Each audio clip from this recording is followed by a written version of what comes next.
إن الحمد لله نحمده ونستعينه ونستغفره ونعوذ بالله من شرور أنفسنا ومن سيئات أعمالنا من يضلل فلا هادي له أشهد أن لا إله إلا الله وأشهد أن سيدنا محمدا عبده ورسوله لا نبي بعده فيا أيها الحاضرون اتقوا الله ما استطعتم وقد فاز المتقون. أعوذ بالله من الشيطان الرجيم بسم الله الرحمن الرحيم. يا أيها الذين آمنوا لا ترفعوا أصواتكم فوق صوت النبي ولا تجهروا له بالقول كجهر بعضكم لبعض أن يحبط أعمالكم وأنتم لا تشعرون. Sadaqallahul Azim. Para hadirin jamaah sholat Jumat yang berbahagia, pada kesempatan yang singkat ini saya sebagai khatib pertama-tama mari kita memanjatkan puji syukur kehadirat Allah Subhanahu wa taala atas segala nikmat karunia, inayah dan hidayahnya sehingga kita bisa berkumpul kembali di forum yang penuh dengan keberkahan, yakni sholat Jumat bersama. Yang kedua, saya juga sebagai khatib menganjurkan untuk kita selalu bersolawat kepada Nabi Muhammad Sallallahu Alaihi Wasallam sebagai bentuk penghormatan dan inspirasi keteladanan bagi kita terhadap sosok yang sangat mulia, yakni Nabi Muhammad Sallallahu Alaihi Wasallam. Yang ketiga, para hadirin, saya sebagai khatib menyampaikan pesan takwa, ketakwaan kepada Allah Subhanahu wa taala. Yakni mari kita semua, adik-adik semuanya untuk berkomitmen untuk istiqomah menjalankan perintah-perintah Allah Subhanahu wa taala dan mengurangi ataupun meminimalisir kalau bisa sepenuhnya kita tinggalkan apa yang dilarang oleh Allah Subhanahu wa taala. Itulah inti dari ketakwaan kita kepada Allah Subhanahu wa taala. Para hadirin, ketakwaan itu tentu tidak statis. Ketakwaan itu sangat dinamis. Kita perlu belajar untuk memahami, membangun ketakwaan kita kepada Allah. Sehingga banyak sekali ayat Al-Quran yang diakhiri dengan kata-kata misalnya la'anakum tattaqun, agar kamu bertakwa kepada Allah. Di surat yang saya sampaikan tadi, yakni surat Al-Hujurat ayat 2, tetapi di sebelumnya ayat 1 dijelaskan, ya ayyuhalladzina amanu la tuqaddimu baina yadayillahi wa rasulih wattaqullah.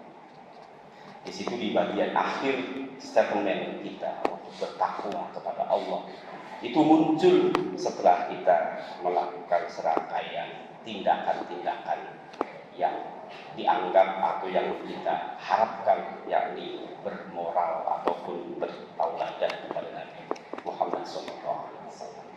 Artinya apa? Ketakwaan adalah buah dari keilmuan, tindakan, dan sikap kita di dalam beragama.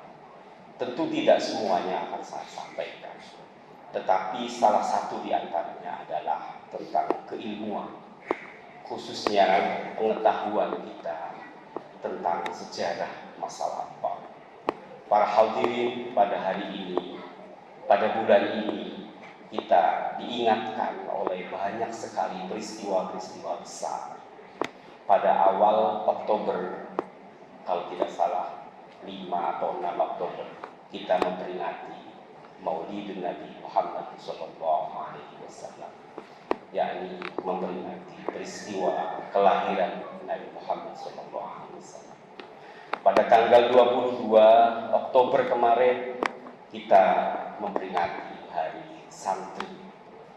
Ya, Hari Santri.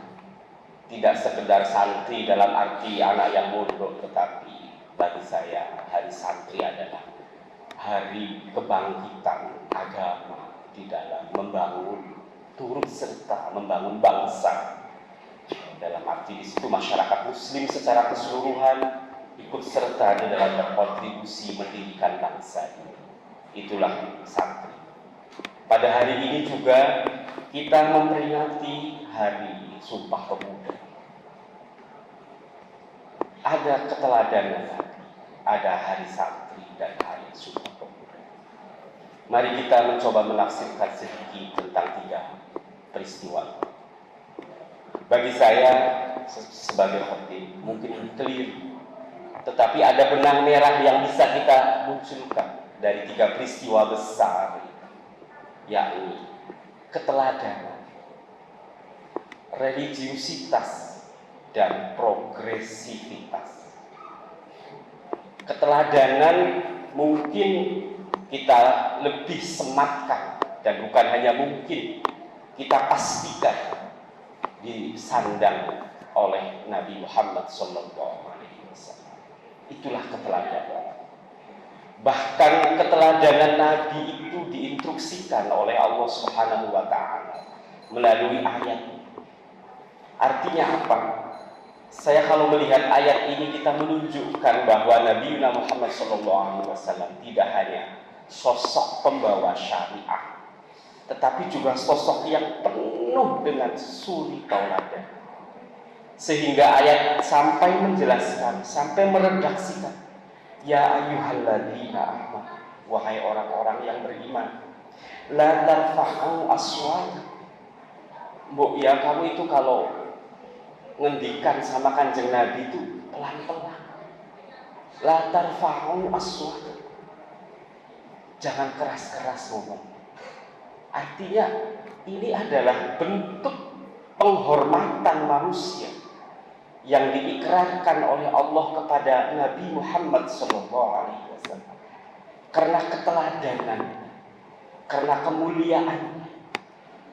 La tarfa'u aswatakum fawqa sautin nabi wa la tajhar ba'd.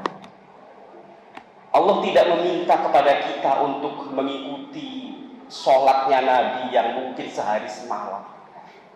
Allah tidak memerintahkan kita untuk mengikuti puasanya Nabi yang Senin Kamis tidak putus-putus. Karena memang kita kemungkinannya tidak bisa melakukan.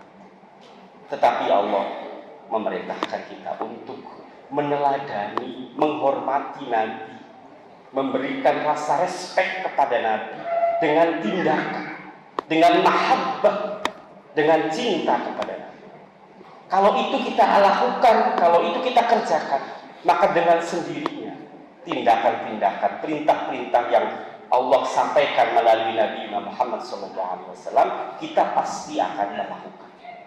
Jadi prinsip mencintai dan kasih sayang kepada Nabi bagi saya mungkin salah adalah modal utama untuk proses kita lebih lanjut dalam beragama kita. Keteladanan mungkin ini awal sekaligus akhir. Karena apa? Karena yang nomor 2 tadi, bahasa saya adalah santri. Bagi saya santri itu adalah simbol religiosity, keberagamaan, simbol daripada integritas, simbol daripada bagaimana moralitas. Itulah santri. Taliban kalau dalam bahasa yang umum. Di Afghanistan mereka mengidentifikasi diri orang-orang santri ini sebagai Taliban. yang berusaha untuk menegakkan konstitusi mereka. Itu santri sebenarnya. Itu religius. Itu orang-orang yang beragama. Dan kita adalah orang-orang yang beragama, yang punya integritas, yang punya kekuatan moral. Inilah peran utama kita sebagai santri. Dan bagi Nabi maupun santri, maaf para hadirin, itu semua terwujud di dalam konteks kepemudaan, di dalam konteks kita ketika muda. Keteladanan Nabi, dia bangun, beliau bangun, itu dari beliau masih muda. Masa sepuh tinggal mengunduh. Begitu juga santri, masa muda, integritas itu dibangun ketika muda sekali. Begitu juga moralitas itu dibangun ketika masih muda. Dan religiusitas itu juga dibangun ketika muda. Yang terakhir, ada dimensi Sumpah Pemuda. Banyak tokoh-tokoh nasional kita yang berperan besar di dalam konteks upaya untuk memerdekakan bangsa, seperti Budi Utomo, Muhammad Yani, dan seterusnya. Pada waktu itu mereka juga pemuda. Apa yang mereka lakukan, sebagaimana Nabi Muhammad juga lakukan, adalah karakter progresif, bergerak cepat, tidak pantang mundur, dengan prinsip-prinsip yang jelas, dengan kaidah-kaidah yang layak. Mereka melakukan tindakan-tindakan yang melampaui zamannya pada waktu itu. Kita bisa bayangkan di tengah tekanan kolonialisme, di tengah tekanan pengawasan dari pemerintahan kolonial, para pemuda tidak takut. Mereka maju, mereka bergerak untuk menemukan atau untuk membangun bangsa. Para hadirin jamaah sholat Jumat yang berbahagia, intinya dalam konteks hari ini, mari kesempatan ruang kepemudaan ini kita bangun dengan satu, meningkatkan religiusitasnya, moralitasnya, dan progresivitasnya. Dan ini tantangannya hari ini jujur jauh lebih kompleks, lebih besar daripada 5 tahun yang lalu, daripada 10 tahun yang lalu. Tantangannya jauh lebih besar. Mengapa terjadi proses atau tindakan-tindakan kekerasan bagi anak muda? Karena tidak adanya ruang progresivitas yang pas untuk anak-anak muda hari ini.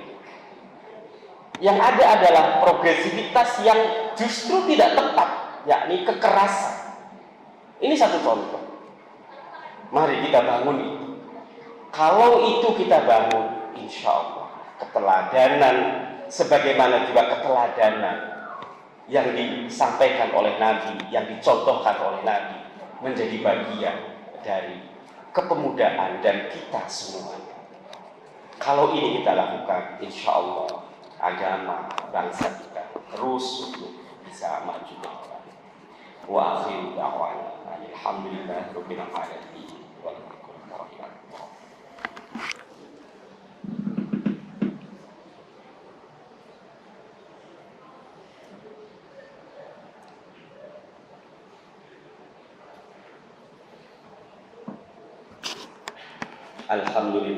Alhamdulillahirabbil alamin. والعاقبة للمتقين أشهد أن لا إله إلا الله وحده لا شريك له وأشهد أن سيدنا محمدا عبده ورسوله لا نبي بعده فيا عباد الله اتقوا الله ما استطعتم وقد فاز. بسم الله الرحمن الرحيم.